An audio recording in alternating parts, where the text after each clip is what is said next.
prendre soin de son énergie. Votre énergie est une de vos richesses. Elle est sacrée. Elle vit en vous et c'est à partir de l'énergie vivant dans son corps qu'on crée et manifeste tout. Votre énergie actuelle co-crée le futur que vous êtes en train d'attirer. Alors, comment prendre soin de son énergie? Allons-y par degré de facilité. Bonjour à vous qui écoutez ce nouveau podcast consacré à l'énergie qu'on est EST. Je suis Anne. Premier outil, la gratitude. La gratitude, c'est l'art de donner plus de place à ce qu'on a aujourd'hui et à ses rêves.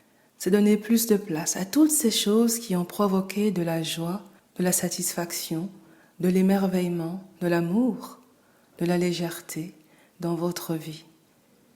Pensez à tous les inattendus positifs qui vous sont arrivés, comme un clin d'œil de l'univers. Plus on éprouve de la gratitude pour les petites choses, plus on développe une énergie et une aura qui attirent les plus grandes. Je m'attends toujours aux bonnes surprises. Et avec l'expérience et le temps, j'ai développé la conviction que pour les surprises inconfortables, je serai prévenue à l'avance. Voici un exemple personnel. Il était indiqué à un moment que les délais de rendez-vous et de création de carte d'identité et passeport français s'étaient rallongés. Je ne voyais pas de rendez-vous avant octobre 2022. Et puis un vendredi soir, en faisant une recherche qui conduisit à une démarche préliminaire en ligne, une disponibilité se présenta devant mon écran le mardi suivant. 3 semaines plus tard, j'avais ma nouvelle carte d'identité. J'étais bluffée et partant reconnaissante. Ma gratitude s'élevait au fur et à mesure que dans des rencontres opportunes, des personnes me disaient avoir pris rendez-vous depuis des mois pour renouveler leur carte ou leur passeport. Aussi, cette question est pour vous, si vous voulez bien. Listez 10 surprises, personnelles ou professionnelles, qui vous sont arrivées depuis le début de l'année 2022 et pour lesquelles vous avez envie de remercier l'univers ou la conscience cosmique. Prenez votre temps et restez-y longtemps pour vivre la progression et l'élévation de votre énergie pour chaque mois. Comment peut-être vous êtes passé de la peur au courage et de l'acceptation à la non-dualité. Ce moment où vous saviez que tout était déjà accompli.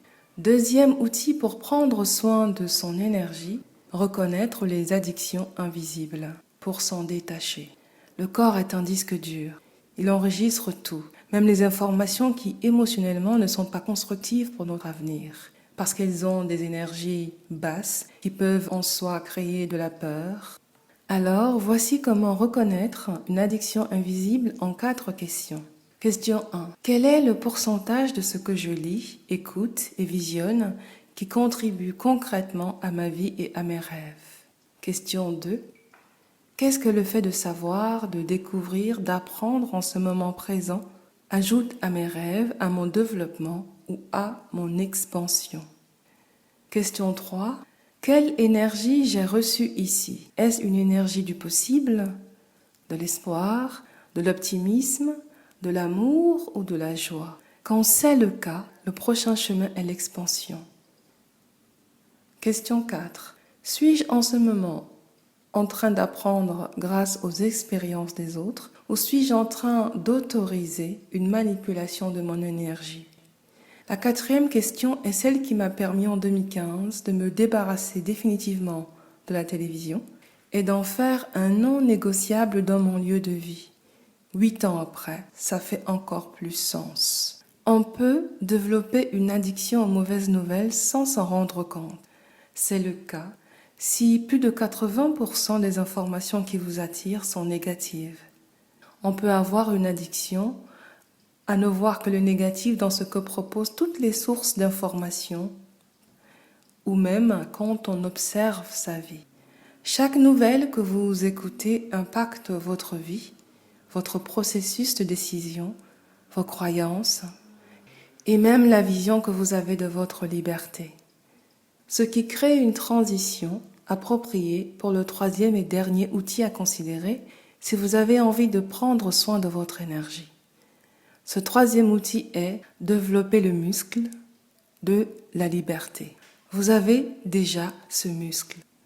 Peut-être l'avez-vous juste oublié. Changer ce qui dépend à 100% de soi est aussi une manière de protéger son énergie. Vous retrouvez votre souveraineté.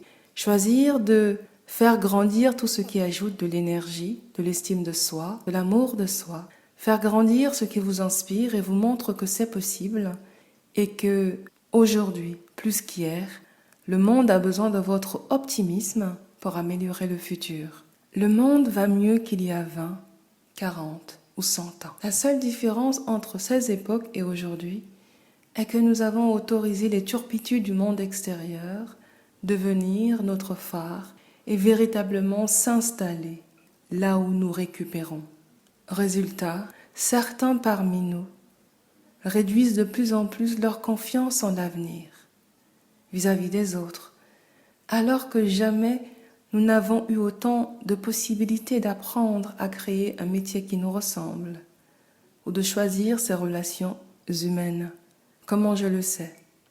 Eh bien, mon père n'est jamais sorti du Cameroun, alors que moi, j'ai déjà été dans 11 pays et vécu dans 6 pays.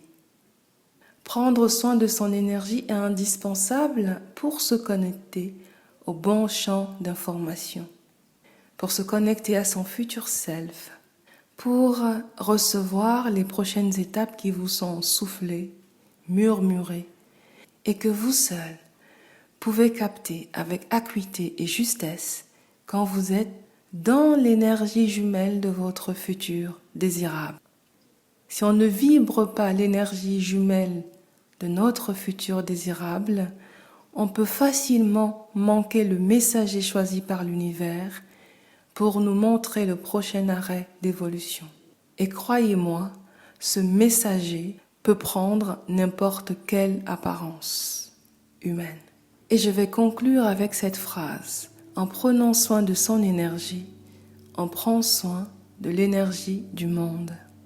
Ce podcast touche à sa fin. Merci de votre attention. Merci d'être resté jusqu'au bout avec moi.